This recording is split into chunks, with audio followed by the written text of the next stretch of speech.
ఆరోగ్యంగా ఉండాలంటే పోషకాహారం తీసుకోవడం చాలా అవసరం. ముఖ్యంగా ఎదిగే పిల్లలకు పెట్టే ఆహారం విషయంలో చాలా జాగ్రత్తలు తీసుకోవాలి. అయితే కొంతమంది తల్లిదండ్రులు పిల్లలు బలంగా ఉండాలని ఎక్కువగా తినిపిస్తుంటారు. దీనివల్ల భవిష్యత్తులో సమస్యలు ఎదుర్కోవాల్సి వస్తుంది.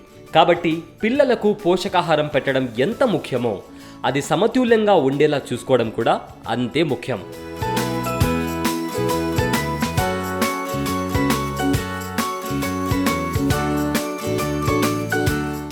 పళ్ళు తినేందుకు ఇష్టపడని పిల్లలకు జ్యూస్ చేసి ఇస్తుంటారు. నిజానికి పళ్ల రసాల్లో చక్కెర స్థాయిలు ఎక్కువగా, ఫైబర్ తక్కువగా ఉంటుంది.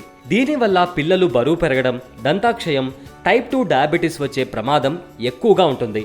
కాబట్టి సాధ్యమైనంత వరకు పండ్లను తినిపించేందుకు ప్రాధాన్యత ఇవ్వండి. ఇక కొంతమంది స్మూతీస్ రూపంలో పండ్లను తినిపించేందుకు ప్రయత్నిస్తుంటారు. అయితే స్మూతీస్లో చక్కెర వేస్తే క్యాలరీలు ఎక్కువ అవుతాయి. కాబట్టి మార్కెట్లో దొరికే స్మూతీని కాకుండా ఇంట్లో చక్కెర లేకుండా స్మూతీని చేసి తినిపించండి.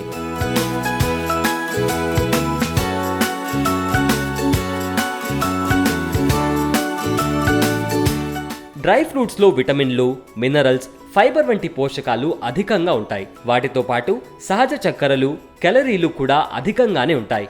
చిన్నారులకు డ్రై ఫ్రూట్స్ ఎక్కువగా పెడితే అధిక క్యాలరీల వల్ల దంత సమస్యలు ఎదురవుతాయి. దీన్ని దృష్టిలో ఉంచుకొని మితంగా పెడితేనే మంచిది. పీనట్ బటర్, బాదం బటర్లో ఆరోగ్యకరమైన కొవ్వులు, ప్రోటీన్లు, సూక్ష్మ పోషకాలు అధికంగా ఉంటాయి. ఇవి పిల్లలకు ఎక్కువగా ఇస్తే బరువు పెరిగే అవకాశం ఉంది.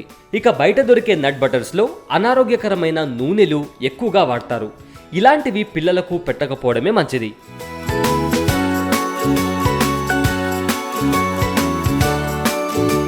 పెరుగులో ప్రోటీన్, కాల్షియం, ప్రోబయోటిక్స్ పుష్కలంగా ఉంటాయి.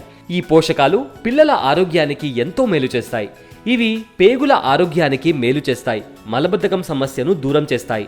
అయితే కొంతమంది పిల్లలు పెరుగు తినేందుకు ఇష్టపడరు. అలాంటి వారికి పెరుగులో చక్కెర వేసి తినిపిస్తుంటారు. దానివల్ల పిల్లల్లో ఇన్సులిన్ నిరోధకత వంటి సమస్యలు వస్తాయి. కాబట్టి అలా కాకుండా పెరుగన్నం తినిపించడం మంచిది.